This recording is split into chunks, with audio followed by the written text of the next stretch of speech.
बाप ने बेटी को इंजेक्शन से जवान बनाया। एक हिंदी कहानी। गांव के एक कोने में बसे एक छोटे से घर में रमेश नाम का एक वैज्ञानिक अपनी बेटी पूजा के साथ रहता था।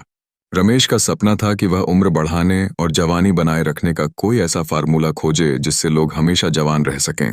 रमेश एक प्रसिद्ध वैज्ञानिक था, लेकिन कुछ वर्षों से वह अपनी प्रयोगशाला में एक रहस्यमयी दवा पर काम कर रहा था। वह चाहता था कि उसकी बेटी पूजा हमेशा जवान और सुंदर बनी रहे।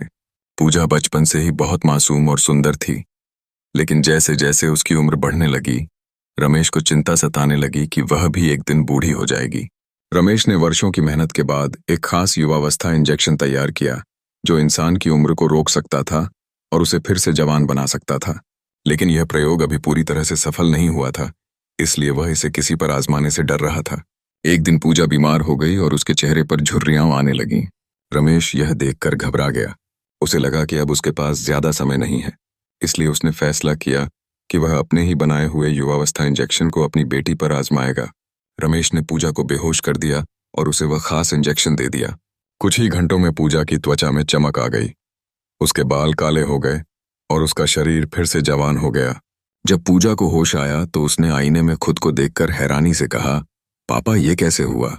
मैं फिर से जवान कैसे हो गई? रमेश ने खुश होते हुए कहा, बेटा, मैंने विज्ञान के माध्यम से तुम्हारी उम्र को रोक दिया है। अब तुम हमेशा जवान रहोगी। पहले तो पूजा बहुत खुश हुई, लेकिन धीरे धीरे उसे अजीब महसूस होने लगा। उसका शरीर तो जवान था, लेकिन वह अंदर से बहुत कमजोर महसूस कर रही थी। कुछ ही दिनों में उसे तरह तरह की बीमारियां होने लगीं। उसकी त्वचा सख्त होने लगी और शरीर में अजीब दर्द होने लगा। रमेश घबरा गया और अपनी प्रयोगशाला में इस समस्या का हल खोजने लगा, लेकिन तब तक बहुत देर हो चुकी थी। इंजेक्शन के दुष्प्रभाव के कारण पूजा का शरीर अंदर से सड़ने लगा और एक दिन वह बेहोश होकर गिर पड़ी। रमेश को अपनी गलती का एहसास हुआ। उसने लालच में आकर अपनी ही बेटी पर अधूरे विज्ञान का प्रयोग कर दिया था, जिसका नतीजा भयानक निकला। पूजा की हालत इतनी बिगड़ गई कि उसे बचाना नामुमकिन था। अंत में पूजा ने अपने पिता का हाथ पकड़कर कहा, पापा, काश आप मुझे कुदरत के नियमों के अनुसार जीने देते। इंसान को जैसा बनाया गया है उसे वैसे ही रहना चाहिए। इतना कहकर पूजा की मृत्यु हो गई। रमेश पछतावे में रोता रहा, लेकिन अब कुछ नहीं किया जा सकता था। उसने अपनी लालच और विज्ञान की अति महत्वाकांक्षा के कारण अपनी बेटी को ही खो दिया था।